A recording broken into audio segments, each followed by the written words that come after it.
Hello, good morning everyone. कैसे हैं आप लोग? उम्मीद करते हैं आप लोग ठीक होंगे। चलिए, जो सीरीज हम लोगों ने शुरू किया था आरआरबी ग्रुप डी का प्रीवियस ईयर कर रहा था, उसका आगे आज करेंगे अगला शिफ्ट। और आज होगा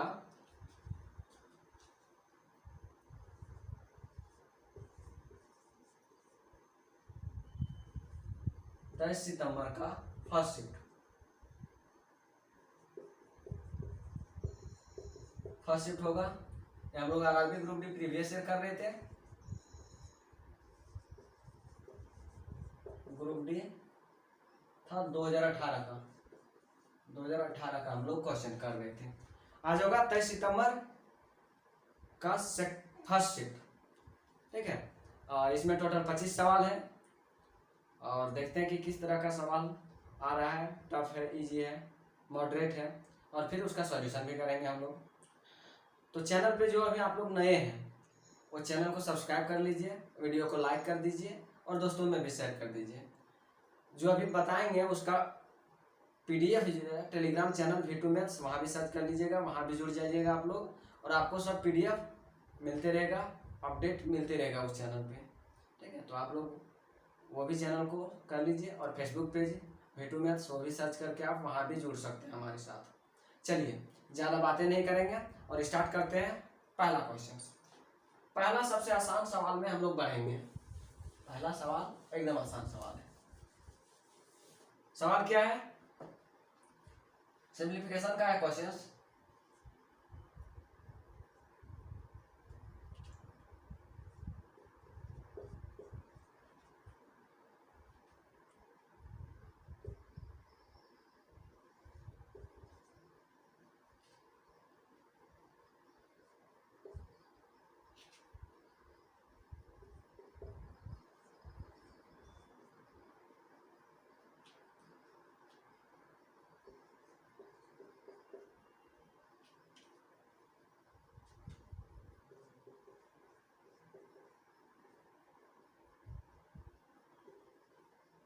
सवाल ये है, सिंप्लीफिकेशन का है।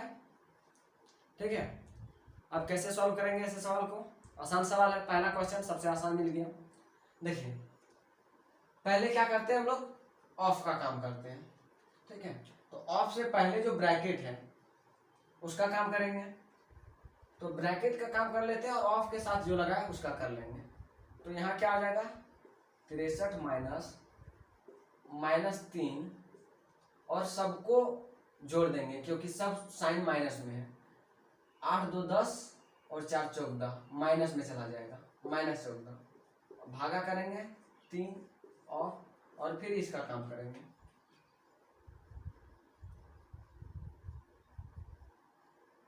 पाँच और ये गुना होगा माइनस माइनस प्लस 2। अब आगे क्या होगा? 63 माइनस माइनस प्लस हो जाएगा। अच्छा, ये नहीं, पहले ये गुना होगा ना, माइनस ये रहने देते हैं अभी। ऑफ का काम करेंगे तो क्या हो जाएगा? 3 गुना 7 21।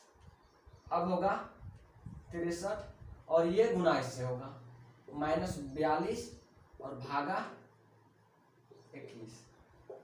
ठीक है, क्योंकि -13 गुना -14 गुना 3 तो माइनस माइनस प्लस और ये 42 हो गया। ठीक है, बाकी का काम करेंगे। यहाँ 63 भागा करेंगे तो 2 आएगा और आपका आंसर 61 आ गया। ठीक है, तो पहला सवाल बहुत आसान सवाल है। ठीक है, बहुत इजी क्वेश्चन, सिर्फ सिंप्लीफिकेशन का एक क्वेश्चन था, जोड़ घटाव गुना भाग करना था। चलिए, अगला सवाल है सवाल नंबर 2। 18 वर्ष पहले साइरस की आयु निखिल की आयु से 2.5 गुना था। मतलब साइरस निखिल से 2.5 गुना बड़ा था। यहाँ साइरस ले लेते हैं, यहाँ निखिल। ठीक है, 18 वर्ष पहले इसका निखिल का x मान है तो साइरस का क्या होगा? 2.5x। आगे कह रहा है कि उसकी वर्तमान आयु का योग 92 वर्ष है। उसकी वर्तमान आयु का योग 92 वर्ष है और ये हमने माना है 18 वर्ष पहले। कब? 18 वर्ष पहले, जो माने हम लोग 18 वर्ष पहले। वर्तमान आयु का योग कितना दिया है? तो देखिए 18 वर्ष पहले इसका आयु यदि देखें, इसको जोड़ें और दोनों का 18 साल हुआ है, मतलब इसका भी 18 और इसका भी 18, तो इसका योग दिया है 92। ठीक है, अब यहाँ से जोड़ लीजिए 3.5x और 92 में से 36 को घटा दीजिए, तो यहाँ हो जाएगा 3.5x बराबर, घटाएंगे तो हो जाएगा 56, x बराबर क्या हो जाएगा 56 भागा 3.5, घटा दीजिए, ये पॉइंट हटाएंगे, यहाँ 10 से गुना होगा, 7 के टेबल से 5 बार में, 7 के टेबल से 8 बार में, ये 2 बार में 16। 18 वर्ष पहले x बराबर 16 आ गया, x बराबर 16, तो पूछा गया कि निखिल की वर्तमान आयु, तो 18 वर्ष पहले 16 था, तो उसमें 18 जोड़ देंगे तो वर्तमान आयु आएगा, यानी 16 और 18 34 वर्ष। 34 वर्ष। आसान सवाल है ये भी। ठीक है, सिर्फ क्या करना है, जैसा क्वेश्चन का है उसके अनुसार सॉल्व करते जाना है। ठीक है, चलिए अगला सवाल में हम लोग आएंगे। सवाल कह रहा है अगला,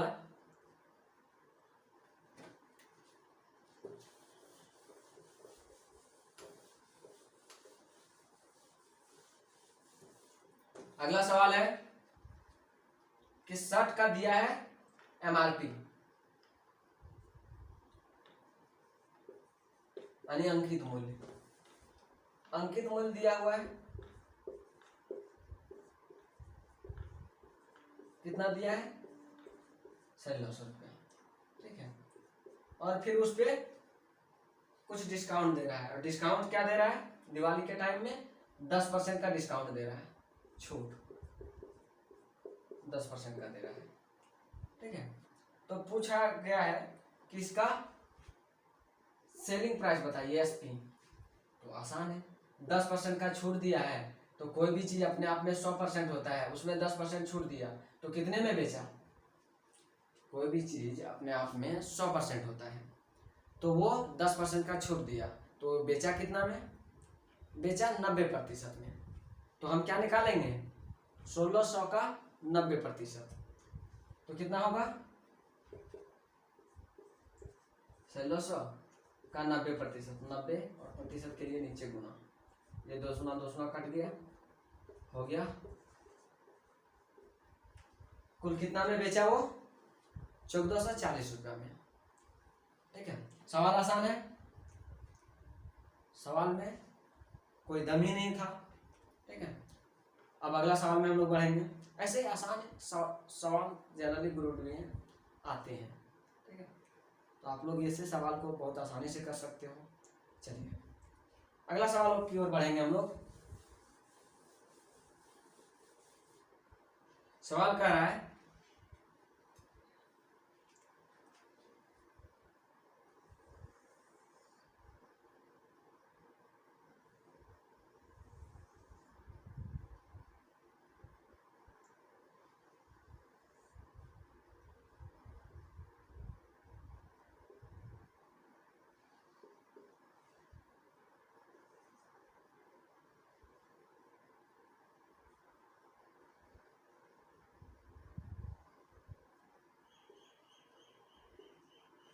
सवाल में दिया हुआ है।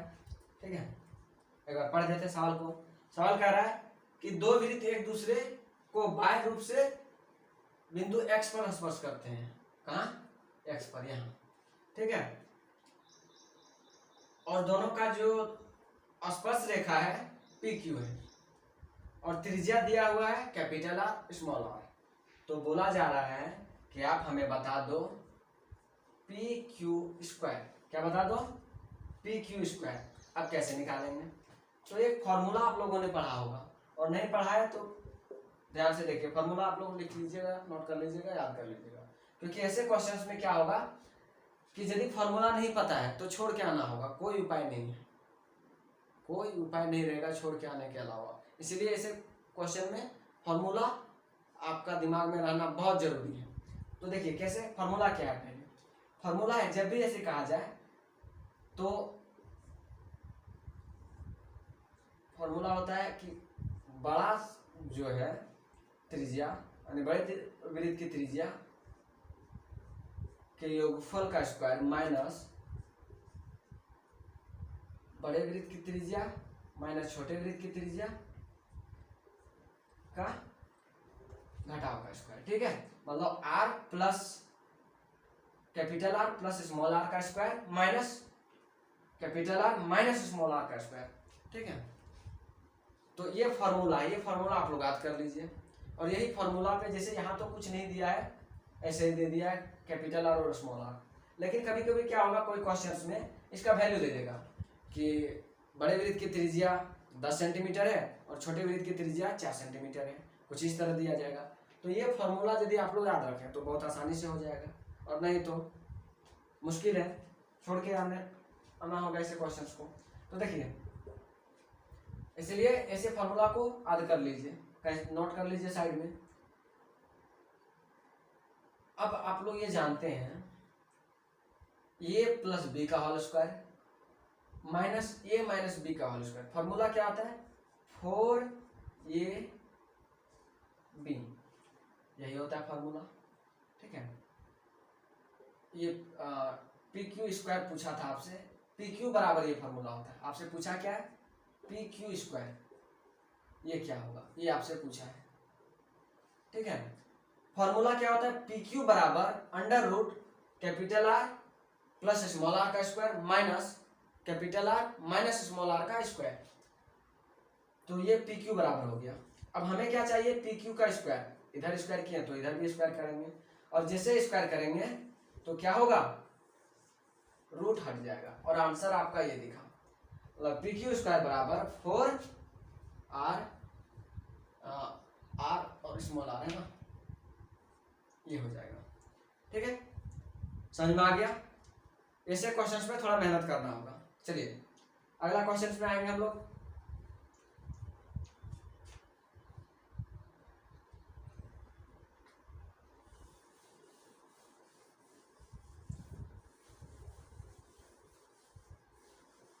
अगला क्वेश्चन कह रहा है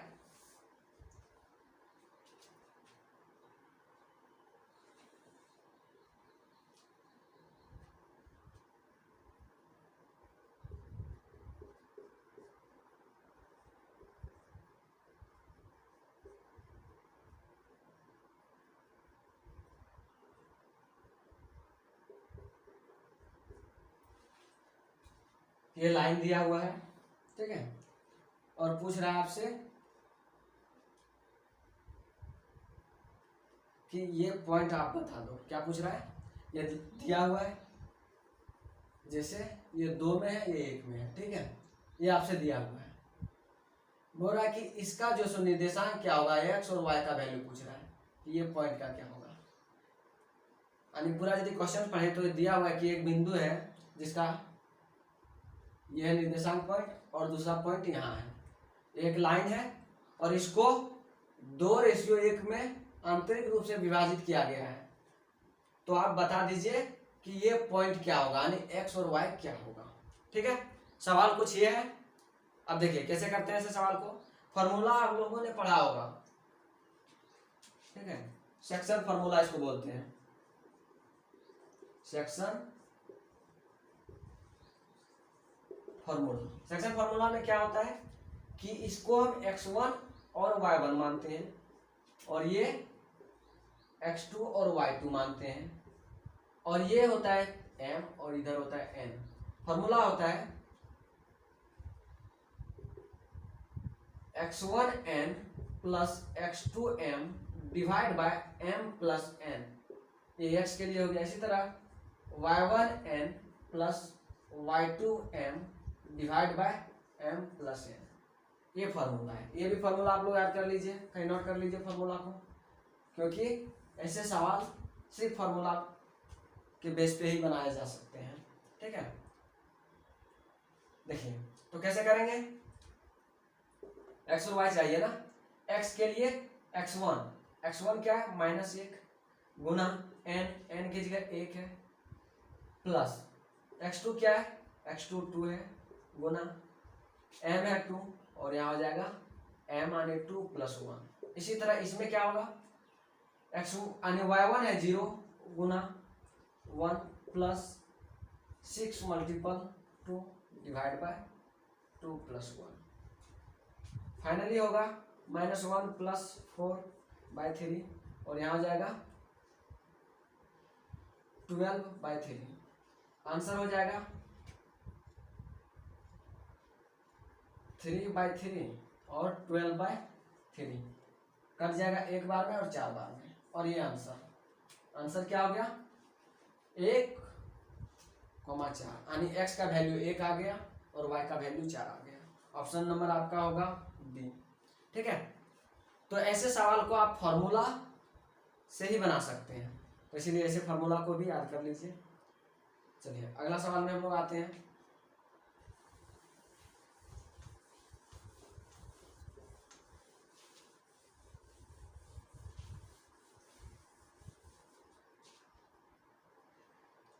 एक दिया हुआ है tan थीटा, इसका वैल्यू 4/3 दिया है और आपसे पूछा क्या है sin theta plus cos theta. क्या बताना है, sin theta plus cos theta, ये बताना है। देखिए आप लोग ये जानते हैं कि tan थीटा बराबर फॉर्मूला क्या होता है p/p, यही होता है ना। तो यहां से हम बोल सकते हैं p जो है सो 4 है और b 3 है। तो आप पाइथागोरस प्रमेय से क्या जानते हैं कि h बराबर √p² प्लस b²। h हमें चाहिए तो √4² प्लस 3² क्या हो जाएगा 16 प्लस 9 √25 बराबर 5। यानी h कितना आ गया, h आ गया हमारा 5। अब हमें साइन और कॉस का वैल्यू निकालना है, बहुत आसानी से निकाल लेंगे। तो यहाँ सीधे आगे बढ़ जाए इसमें लेके, साइन थीटा का फॉर्मूला क्या है p/h और कॉस थीटा का फॉर्मूला है b/h। p अभी कितना था 4 और h निकाले 5। इसी तरह b 3 और ये 5, एलसीएम लेंगे 5 जोड़ेंगे 7 और ये आपका आंसर। कितना आसान सवाल है, ठीक है, आसान सवाल था, इसमें कोई परेशानी। चलिए आगे बढ़ेंगे। ठीक है,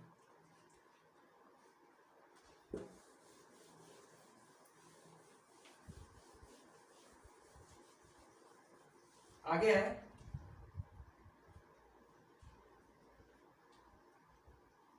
क्वेश्चन कह रहा है कि नीली और लाल गेंद की संख्या का अनुपात दिया हुआ है, मतलब वो अनुपात स्थिर है, कांस्टेंट है।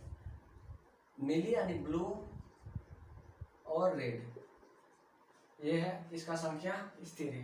बोला जब लाल गेंद 68 थी तब नीली गेंद 36 थी। लाल गेंद 68 थी तो नीली गेंद 36 थी। ठीक है, अब पूछ रहा है कि यदि नीली गेंद 63 हो जाए यानी ब्लू बॉल 63 हो जाए तो ये कितना होगा। ठीक है, आप ये रेशियो से निकाल सकते हैं।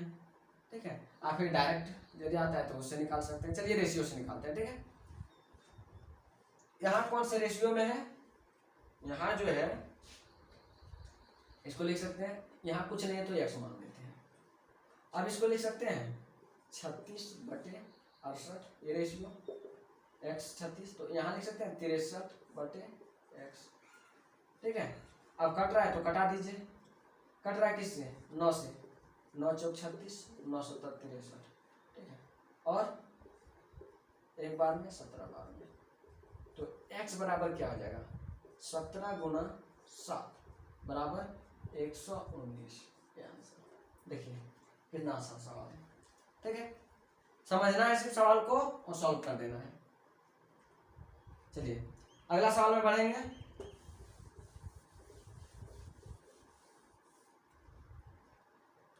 एक बहुत आसान सवाल दे दिया है 0.3 और नीचे 1000 और बोला कि इसके इक्वल क्या है, इसका इक्वल में क्या है, मतलब एक स्टैंडर्ड वैल्यू लिखना है। ये आप लोग फिजिक्स में पढ़े होंगे। स्टैंडर्ड वैल्यू कैसे लिखते हैं, जब भी स्टैंडर्ड वैल्यू कहा जाता है तो एक यूनिट डिजिट लिख लेते हैं, उसके बाद यदि पॉइंट में है तो पॉइंट लिख के और बाकी जो नंबर है 10 के पावर में लिख देते हैं, उसको स्टैंडर्ड वैल्यू बोलते हैं। तो यहाँ भी बिल्कुल ऐसे ही है। तो यहाँ 0.3 है तो 0.3 तो स्टैंडर्ड वैल्यू नहीं होगा, स्टैंडर्ड वैल्यू होगा 3, उसके बाद जो भी होगा पॉइंट में। तो इसको एक पॉइंट हटा के और यहाँ से लिख लें ऐसे 3 और इसको लिख सकते हैं कि 10 का पावर 4। एक बार देखिए लिख सकते हैं, ठीक है। अब आगे क्या करेंगे, 3 तो रहेगा और ये 10 का पावर 4 ऊपर ले जाएंगे और जब भी नीचे से ऊपर जाता है तो पावर किस में हो जाता है, माइनस में, और यही आपका आंसर है, ठीक है। ये जनरली फिजिक्स में पूछा, यानी फिजिक्स का सवाल बोल सकते हैं, वैसे मैथ्स का भी है कि फिजिक्स में आपको स्टैंडर्ड वैल्यू डिस्टेंस फाइंड करने के लिए, ठीक है, ऐसे सवाल का यूज किया जाता है जहाँ वैल्यू को इस तरह ना लिख के इसमें लिखते हैं हम लोग, ठीक है। आसान सवाल था। चलिए अगला सवाल में बढ़ेंगे। सवाल नंबर 9 है P बराबर दिया है 3/5 और अच्छा 3/5 और दिया है 2/7 का योग है P, और तो यहां से बढ़िया से निकाल लेते हैं। एलसीएम क्या होगा 35, 7 या 21 और ये 10, तो P बराबर क्या आ गया 31/35 और Q बराबर यहाँ दिया है 15/31। Q क्या दिया है 15/31 दिया है, ठीक है। तो पूछा गया है कि P मल्टीपल Q क्या होगा। अब यार ये तो आप लोग कर सकते हो गुना, क्या होगा P यानी 31/35 गुना 15/31। ये 31 कट गया, 5 का टेबल में 3 बार में, 5 का टेबल में 7 बार में, आंसर का क्या आ गया 3/7 और ये आंसर है आपका, ठीक है। सवाल आसान है, क्वेश्चन समझना है कि वहां लिखा है P जो 3/5 और 2/7 का योग है, तो योग है यानी जोड़ना है, ठीक है। चलिए अगला सवाल में आते हैं हम लोग। सवाल है कि 3, 5 और 7 का उपयोग करके कितनी संभावित संख्याएं बनाई जा सकती है। 3, 5 और 7 ये तीनों का उपयोग करके देखिए, तो ये आसान है। आसान क्या है, कितनी संभावित संख्याएं बनाई जा सकती हैं, तो सीधे कितना है 1, 2, 3, ठीक है। तो संभावित संख्या कितना बनेगा टोटल, ये इक्वल टू यदि यहाँ संभावित संख्या यदि ये है 1, 2, 3 तो ये बराबर 3, तो टोटल नंबर क्या हो जाएगा a का स्क्वायर यानी 3 का स्क्वायर, और 3 का स्क्वायर कितना 9। टोटल कितना बनाया जाएगा 9 संख्या है। ये 3 नंबर दिया है उसका स्क्वायर करेंगे आपका आंसर, ठीक है। अगला सवाल में आते हैं हम लोग। आसान सवाल है ये सब। अगला और आसान है, बोल रहा है HCF फाइंड करने, और किसका 16, 48 और 104 का, 16, 48 और 104 का HCF निकालना है। तो ये आप लोग तो निकाल सकते हैं 16, 48 और 104, ठीक है। आप ऑप्शन से कीजिएगा कि भाग विधि से जो है जो आपको अच्छा लगे ऑप्शन से देखिएगा। तो ऑप्शन में है लिखा हुआ 16, 4, 8 और 12। अब देख लीजिए सबसे बड़ा ऑप्शन से पहले डिवाइड करके हम लोग सब चेक करते हैं ना। तो 16 से भाग करेंगे तो ये और ये लग गया, क्या ये लगेगा, ये नहीं लगेगा, ठीक है। तो 16 से नहीं होगा। उससे बड़ा है 12, 12 से तो 48 लग गया, ये भी नहीं लगेगा और ये भी नहीं लगेगा, तो 12 भी गया। अब 8 से चेक करेंगे, तो 8 से ये लग गया, ये भी लग गया, और 13 के टेबल में 104 ये भी आता है। मतलब HCF आपका क्या हो जाएगा 8, ठीक है। तो आप ऑप्शन मेथड से कर लीजिए या फिर भाग विधि जो आपका मेथड है उससे कर लीजिए, ठीक है, यहाँ तक कोई डाउट नहीं। ठीक है, अब आगे बढ़ते हैं हम लोग।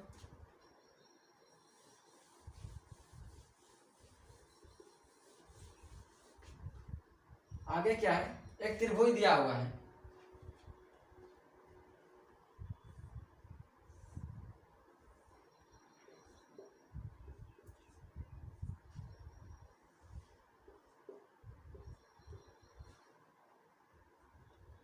ये दिया हुआ है।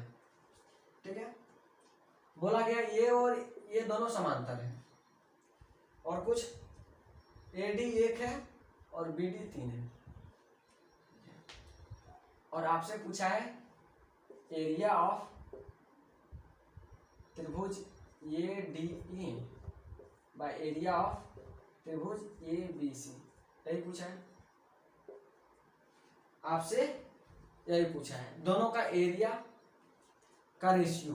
ठीक है, एरिया का रेशियो तो आप लोग जानते हैं, यदि एरिया का रेशियो, जब भी इस तरह का त्रिभुज है और ये दोनों समांतर है, मतलब भुजा BC और DE, तो इसका एरिया का रेशियो होता है, यानी ये छोटा वाला भुजा AD का स्क्वायर प्लस ये बड़ा वाला है त्रिभुज, तो बड़ा वाला का स्क्वायर यानी AB का स्क्वायर। ठीक है, अब ये AD यहाँ क्या है 1, और AB क्या होगा, AB को लिख सकते हैं यहाँ 1 और 3, 1 + 3, ये इसका स्क्वायर है और ये स्क्वायर होगा, तो 1 का स्क्वायर 1 और 3 और 1 4 का स्क्वायर, यानी 1/16 रेशियो में कहा गया, तो 1/16 कर लीजिए। ठीक है, और ये आंसर हो गया आपका। यहाँ तक कोई डाउट्स नहीं होना चाहिए। ठीक है, आसान आसान सवाल है, सिर्फ आपको कॉन्सेप्ट पता होना चाहिए, कुछ का फॉर्मूला पता होना चाहिए, और प्रैक्टिस जरूरी है ऐसे क्वेश्चंस में। ऐसे क्वेश्चंस को आप प्रैक्टिस करके जाइए, ज़्यादा बेटर है। ठीक है, और वैसे भी इतने दिन बाद फिर से मौका मिल रहा है, तो उसके लिए अपना 100% दे के रखिए, क्योंकि ये क्वेश्चन कम करना फिर गलत करना आपको सिलेक्शन से बाहर निकाल सकती है, तो इसीलिए रेडी रहिए कि इस बार लेना ही है। ठीक है, चलिए अगला क्वेश्चन में हम लोग आते हैं।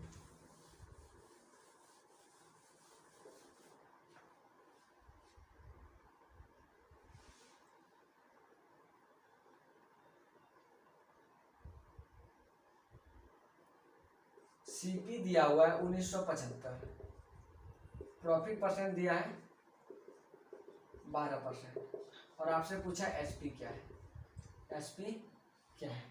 ठीक है, ये 3 सवाल दिया है, CP, प्रॉफिट परसेंट, और आपसे पूछा है SP क्या है, यानी कि सेलिंग प्राइस क्या है। तो आसान है ऐसे सवालों को करना। देखिए क्या है कि कोई भी चीज अपने आप में 100% है, उसमें 12% का आप प्रॉफिट लिए, तो SP = सीधे हम लिख सकते हैं SP = CP, यानी CP का वैल्यू क्या है 1975 मल्टीपल 12% प्रॉफिट हुआ है, यानी 112%। अब कट रहा है तो कटाइए 25 के टेबल से, 4 बार में 25 × 175 रहा 22, 25 × 9 225, अब 4 से यहाँ कटा दीजिए। अब आपका हो गया 72 × 28। अब जब इसको गुना कीजिएगा, तो गुना करने के बाद आप ऑप्शन से चेक कर लीजिए, इतना बड़ा गुना यदि नहीं हो तो आप ऑप्शन से चेक कर लीजिए। ठीक है, डिजिटल सम लगाकर, और नहीं तो गुना कीजिए, गुना करने पे आपको 2212 आएगा। ठीक है, ये आंसर आएगा। ठीक है, अच्छा डिजिटल सम से चेक कैसे करते हैं ना, ये एक सवाल आया होगा दिमाग में। देखिए डिजिटल सम से हम चेक कर लेते हैं कि जो है ये गुना, इसको जोड़ते हैं, गुना करने पे क्या हो जाता है यहाँ 16, 9 से भागा देंगे तो 7 बचेगा, इसको जोड़ेंगे तो ये होगा 10, 9 से भागा देंगे तो 1 बचेगा। अब 7 × 1 तो कितना आ गया 7, 7 × 1 7। अब देखिए ये जो आपका गुना आया, इसको भी जोड़ने पे 7 आ जाएगा, 7 आ गया ना। तो डिजिटल सम से ऐसे भी चेक करते हैं, कभी एक वीडियो में अलग से डिजिटल सम बता देंगे। ठीक है,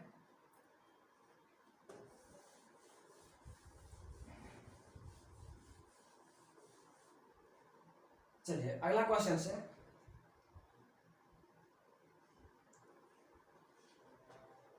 कि जतीन जो है सो 5,000 रुपया 3 साल के लिए निवेश किया। ठीक है, जतीन जो है सो 5,000 रुपया 3 साल के लिए निवेश किया। आगे कि पहले साल उसको 4% ब्याज मिलता है, दूसरे साल 3% मिलता है और तीसरे साल 2% मिलता है। तो टोटल उसका 3 साल में ब्याज कितना होगा? तो ब्याज यानी वो लगाया कितना? 5,000। पहले साल में उसको 4% मिला। तो देखिए कोई भी चीज अपने आप में 100 है तो 4% बढ़ाएंगे तो 104 हो जाएगा, 104। फिर दूसरे साल में 103 और फिर तीसरे साल में 102। ठीक है, अब कटाएंगे ये 2 जीरो और एक 3 जीरो, 3 जीरो तो यहाँ गया। और 5 का टेबल में एक बार में, 5 का टेबल में 2 बार में। ठीक है, अब यहाँ से 51, अब छोड़ देंगे, ये 100 को रहने देते हैं क्योंकि बाद में नीचे डबल जीरो है तो उसको ज्यादा आसान पड़ेगा भाग देने में। 51 कुछ ये हो गया। ठीक है, अब जब आप इसको गुना कीजिएगा तो गुना करने पे आएगा टोटल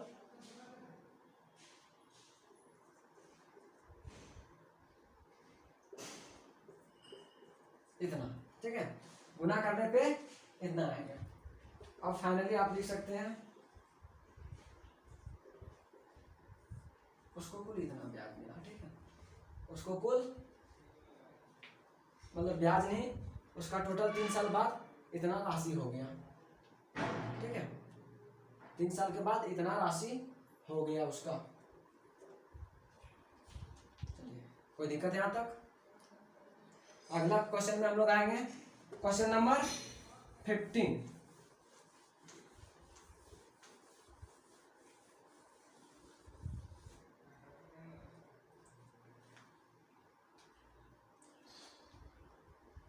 क्वेश्चन नंबर 15 में दिया हुआ है x का पावर 2/3 प्लस x का पावर 1/3 इक्वल टू 2, और पूछ रहा है कि जो x का वैल्यू होगा उसका 2 अलग अलग मान आएगा, उसका योग बता दो।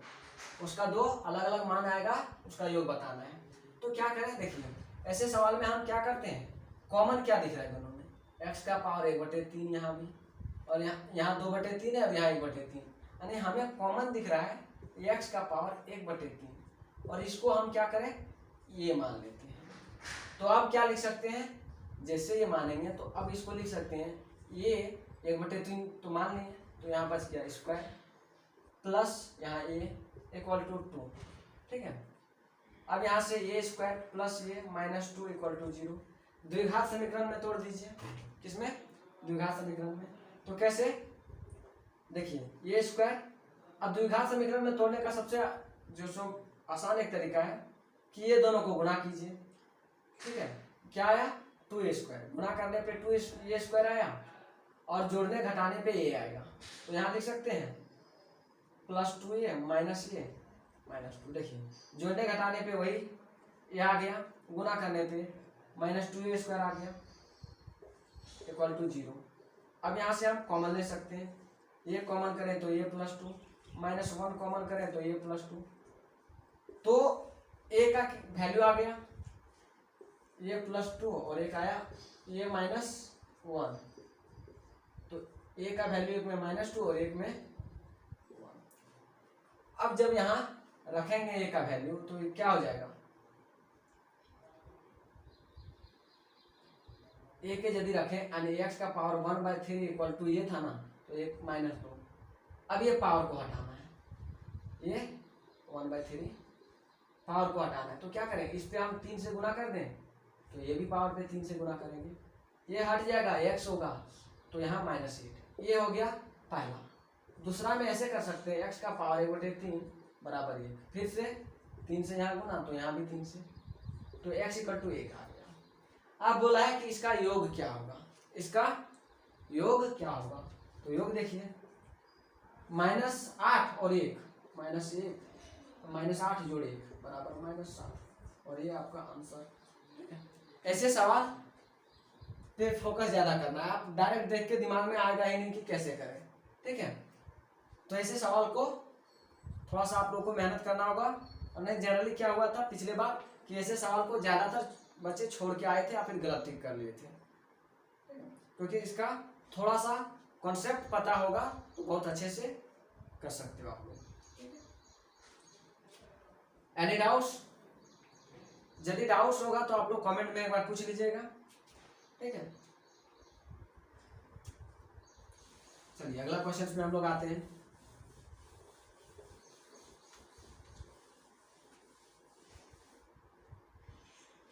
पाइप टंकी से एक क्वेश्चन है, बोल रहा है कि एक टंकी को पाइप पी द्वारा 32 मिनट में और पाइप क्यू द्वारा 36 मिनट में भर दिया जाता है, तो इसे 20 मिनट।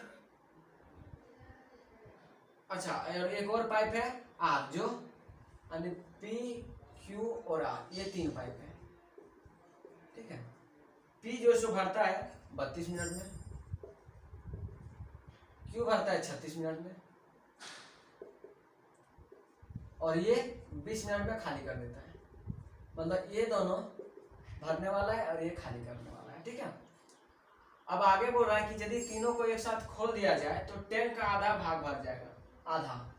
तो पहले तीनों का हम लोग क्या करते हैं, देखिए सवाल तो ये दिया हुआ है कि एक टैंक है, 3 पाइप उसमें लगा हुआ है, 2 भरने वाला है और 1 खाली करने वाला है। सबका दिया हुआ है कि कौन कितना देर में भर सकता है और कौन कितना देर में खाली कर सकता है।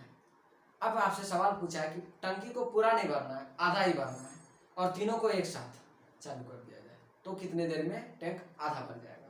देखिए कैसे करते हैं ऐसे सवाल को।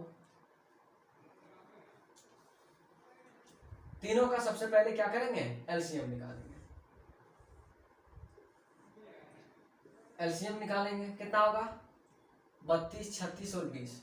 कॉमन तीनों में क्या दिख रहा है, 4, बाहर निकाल लेते हैं उसको। उसके बाद यहाँ बच गया 8, 9 और 5, पूरा कर दीजिए, 8, 9 और 5। एलसीएम निकालने का सबसे शॉर्टकट तरीका, ठीक है।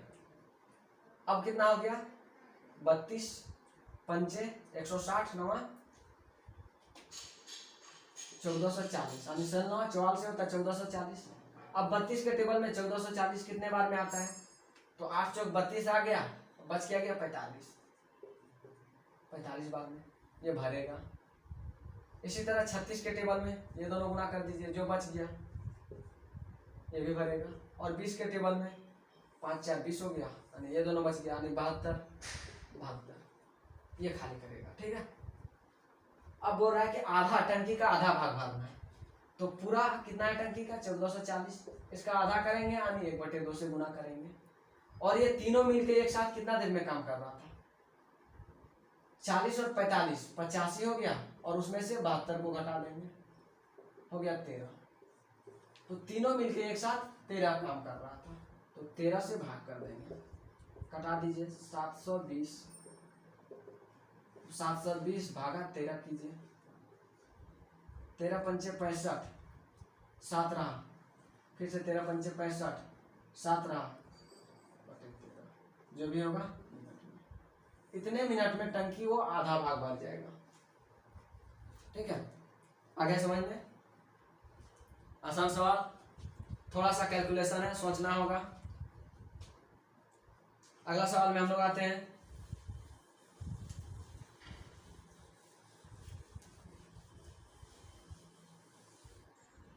अगला सवाल है नाव और धारा से।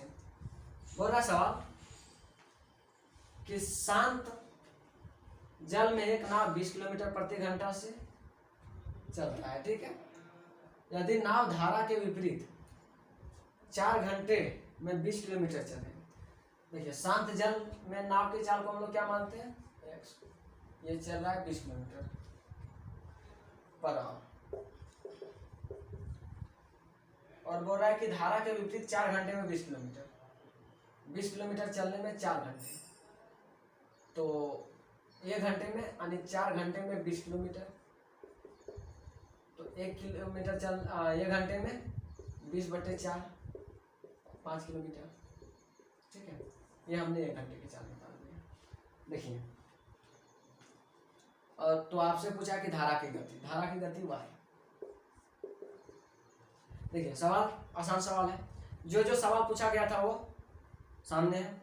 सवाल में नाव की शांत जब रहता है नदी तो उस समय चाल बताया गया है शांत जल में, ठीक है। शांत जल में नाव की चाल दिया हुआ है और धारा की गति आपसे पूछा है और फिर दिया हुआ है कि आप नाव जो है सो धारा के विपरीत दिशा में 20 किलोमीटर चलने में 4 घंटे लेता है। तो आप लोग ये जानते हैं, क्या जानते हैं कि धारा के दिशा में नाव की चाल क्या होता है, x + y, और धारा के विपरीत दिशा में नाव की चाल x - y, ठीक है। x - y दिया हुआ है आपका 5, ये धारा के विपरीत दिशा में है ना, यानी ये x - y का ही वैल्यू है। तो x बराबर तो अभी आप 20 दिया हुआ था, माइनस y बराबर 5, यहाँ से y बराबर लिख सकते हैं 20 - 5।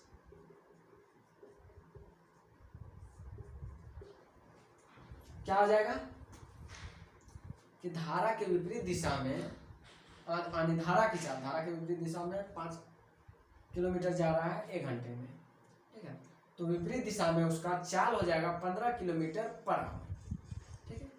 समझ में आ गया क्वेश्चन। अगला क्वेश्चन में हम लोग आते हैं। अगला सवाल है, अच्छा एक रीजनिंग का सवाल इसमें आ गया। देखिए रीजनिंग का ये बोल रहा है 6:45 में जो क्लॉक है, घड़ी, मिनट और आवर और मिनट का जो कांटा है उसके बीच कितने डिग्री का एंगल बनेगा, ठीक है। 6:45 में घंटे और मिनट के सुई के बीच कितने डिग्री का एंगल बनेगा। ये क्वेश्चन रीजनिंग का है, लेकिन फिर भी जब सामने है तो उसको बता देते हैं। देखिए क्लॉक सबसे पहले ड्रॉ करेंगे, यहाँ 12 होगा, 3, 6, 9, ये 4 होता है ना, बाकी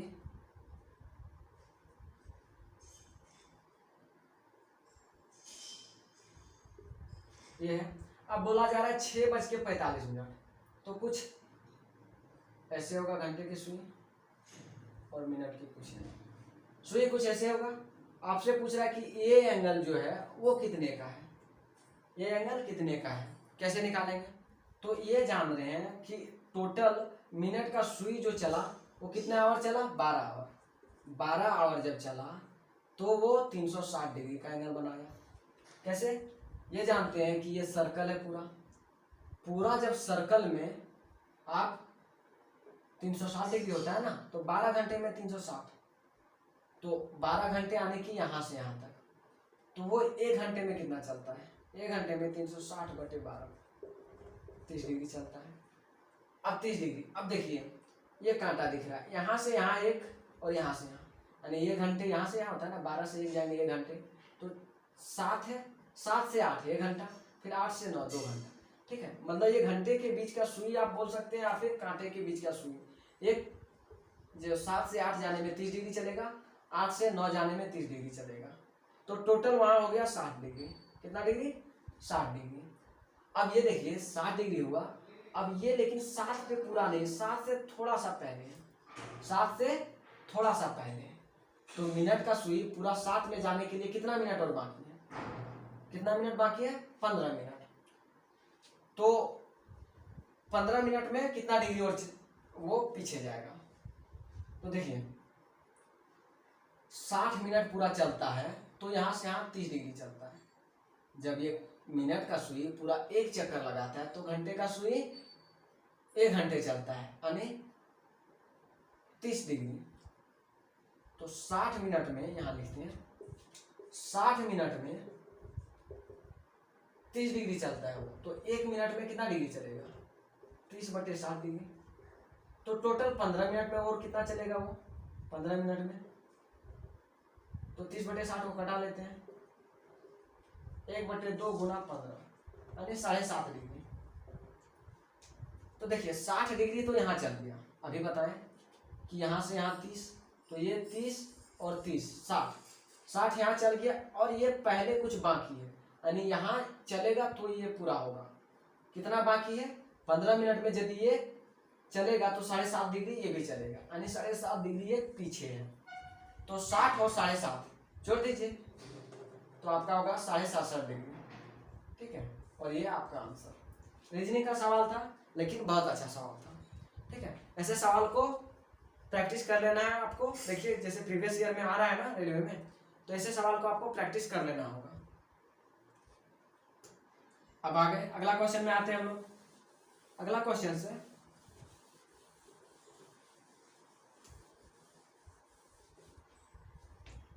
पाइप टंकी से फिर से है, बोल रहा है पाइप जो सो ये टंकी को 14 घंटे में भर सकता है और ए और बी एक साथ 12 घंटे में भर सकता है। ये जो सो 14 घंटे में भरेगा और ये और बी दोनों मिलके 12 घंटे में भरेगा। ठीक है, सवाल ये है। तो बोल रहा है कि बता दो बी कितने देर में टंकी को भर सकता है, अकेला बी। क्या करते हैं, दोनों का एलसीएम लेते हैं। एलसीएम क्या हो गया, 12 और 14 का, तो दोनों से कॉमन क्या निकला, कॉमन निकला 2, यहां बच गया 7 और यहां बच गया 6, हो गया 84। 14 का टेबल में 6 बार में और ये 7 बार में। ठीक है, तो देखिए ये अकेला 6 काम करता है, ए और बी मिलके 7 काम करता है। तो यहाँ ए का काम यदि बाहर निकाल दें 6 काम, तो बी ये ए का काम है तो बी एक काम करेगा, यानी 1 यूनिट भरेगा, बी 1 यूनिट भरेगा। तो टोटल 84 यूनिट भरने के लिए बी को कितना घंटा लगेगा, 84 आवर। ठीक है, 84 घंटे। आसान सवाल है। चलिए अगला सवाल में हम लोग आते हैं। सवाल कह रहा है कि 4 ट्रेंड मजदूर किसी तालाब को 8 दिन में खोद सकता है, जबकि 8 अनट्रेंड मजदूर तालाब को 12 दिन में खोद सकता है। ठीक है, तो बताना है कि 3 ट्रेंड मजदूर और 15 अनट्रेंड मजदूर मिलकर तालाब को कितने दिन में खोद देगा। ठीक है, तो सबसे पहले क्या करेंगे, दोनों का रेशियो निकालेंगे कि ट्रेंड मजदूर एक दिन में कितना काम कर लेता है और अनट्रेंड मजदूर एक दिन में कितना काम करता है। उसके आगे फिर करेंगे। जैसे देखिए कैसे रेशियो निकालेंगे, क्या 4 ट्रेंड मजदूर टोटल 8 दिन लेता है, जबकि 8 अनट्रेंड मजदूर टोटल 12 दिन लेता है। रेशियो क्या होगा, 8 और 8 कट गया, 4 या 12। यहाँ से लिख सकते हैं टी बराबर 3u, तो टी रेशियो यानी T by U equal to 3/1। यानी ट्रेंड मजदूर एक दिन में 3 काम करेगा तो अनट्रेंड मजदूर एक दिन में 1 काम करेगा। अब टोटल एक दिन में कितना काम होगा, तो चाहे इससे चाहे इससे किसी से भी हम लोग निकाल सकते हैं, तो निकालते हैं। टोटल काम है 4, ट्रेंड मजदूर एक दिन में 3 काम कर रहा था और टोटल 8 दिन लगा, ये हो गया टोटल काम। अब बोल रहा है कि टोटल कितने मजदूर हैं, मतलब अब 3 ट्रेंड मजदूर, एक ट्रेंड मजदूर 3 काम करता है तो 3 ट्रेंड मजदूर 3 गुना 3 काम करेगा, और 15 अनट्रेंड मजदूर, अनट्रेंड मजदूर 1 काम करता है तो 15 गुना 1, यहाँ से हो जाएगा कितना 96, और यहाँ से हो जाएगा 9 जोड़ 15, 96 बटे 24, तो टोटल उसको 4 दिन लगेगा। ठीक है, आ गया समझ में। सवाल कुछ ये है, आपको पहले रेशियो निकाल लेना है दोनों का कि एक जो सो प्रशिक्षित मजदूर कितना दिन में काम करेगा और एक अप्रशिक्षित मजदूर कितने दिन में काम करेगा, और फिर आपको क्या करना है कि पूरे काम को निकाल लेना है कि काम कितने दिन का है, और फिर आगे क्या करेंगे, जैसा दिया गया क्वेश्चंस में उसके अनुसार जोड़ के निकाल लेंगे। आ गया समझ में। चलिए अगला क्वेश्चन में आते हैं। Question number 21।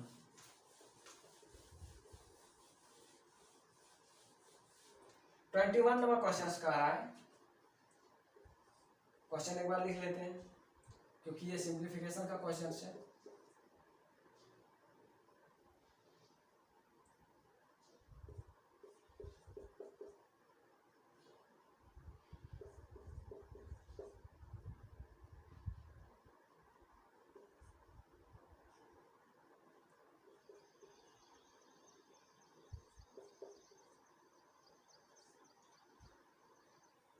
सवाल कुछ ये है, ठीक है। अब इसको कैसे करेंगे, सिंप्लीफिकेशन का है तो बहुत आसानी से कर सकते हैं, बोर्ड मास लगाना है उसी से हो जाएगा। तो सबसे पहले छोटी ब्रैकेट का काम करेंगे, क्या होगा, जैसा है वैसे रहने देते हैं। इसका काम करेंगे तो 2 में से 3 जाएगा, -1 प्लस, अब इसको फ्रैक्शन से, यानी जो मिक्स फ्रैक्शन है इससे नॉर्मल में तोड़ेंगे। 3 दूना 6 और 1 7/3 माइनस, ये काम होगा 4, उसके बाद ये होगा, फिर यहाँ से एलसीएम 7 - 12/3 प्लस 7/2, यहाँ हो जाएगा -5/3 प्लस 7/2, एलसीएम 6 -10 प्लस 21 11/6, ये आंसर, ठीक है। सिर्फ क्या करना है, इसमें जोड़ घटाव गुना भाग करना है। समझ में आ गया। अब अगला क्वेश्चन में आते हैं।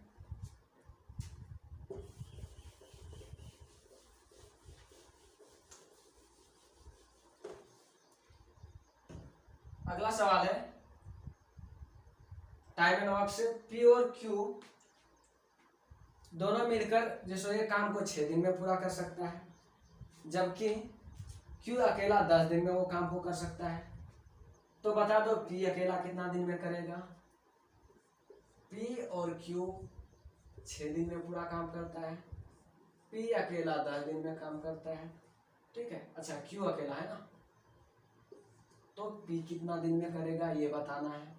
कैसे करते हैं, दोनों का एलसीएम कितना 30, ये करेगा 5 काम, ये करेगा 3 काम, टोटल हो गया। अच्छा ये दोनों मिलके 5 काम कर रहा है और क्यू अकेला 3 काम कर रहा है, तो पी अकेला कितना काम करेगा 2 काम, ठीक है। 30 काम है, एक दिन में 2 काम, तो टोटल कितने दिन उसको लगेंगे 30/2 यानी 15 दिन, और ये आंसर हो जाएगा, ठीक है। आसान सवाल था। चलिए अब आगे अगला सवाल में बढ़ेंगे।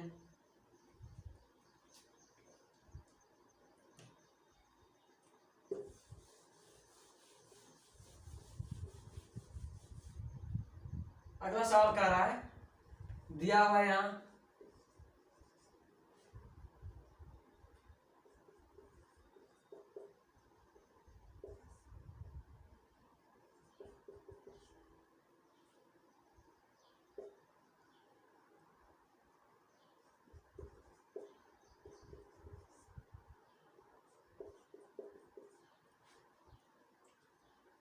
ये 2 दिया हुआ है और पूछ रहा है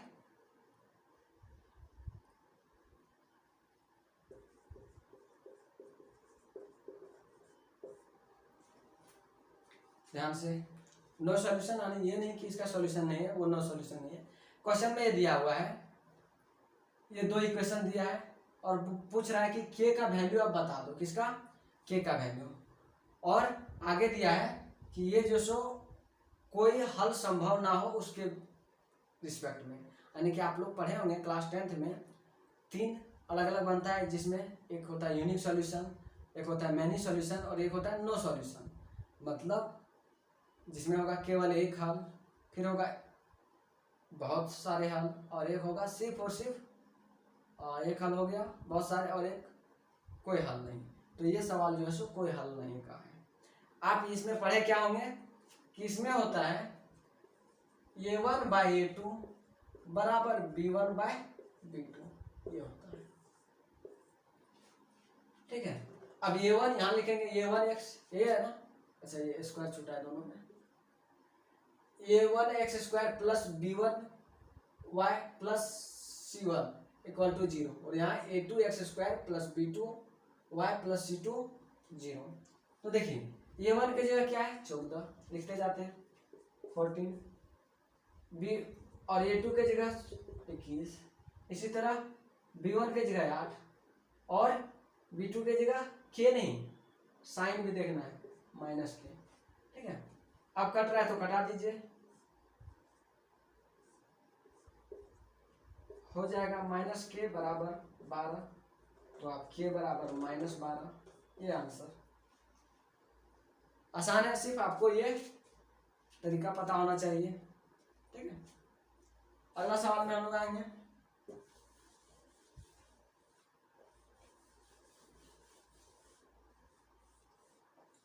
DI का अगला सवाल है, दिया हुआ है कि निम्नलिखित पाए आरेख 2017 में भारत के विभिन्न कंपनियों द्वारा टायर निर्माण में जानकारी प्रदर्शित किया गया है। यदि 2017 के दौरान भारत में उत्पादित टायर 1,80,000 है, कितना? 1,80,000, तो आपको बताना है कि कंपनी ई द्वारा कितना टायर बनाया गया। अब देखिए, कंपनी ई ने टोटल कितने प्रतिशत टायर बनाए हैं? कंपनी ई ने टोटल 25% टायर बनाए हैं, तो 1,80,000 का 25% हमें निकालना है। आसान सवाल था। सिर्फ DI में क्या होगा, देखने में बड़ा होगा लेकिन सवाल बहुत आसान होगा। 25%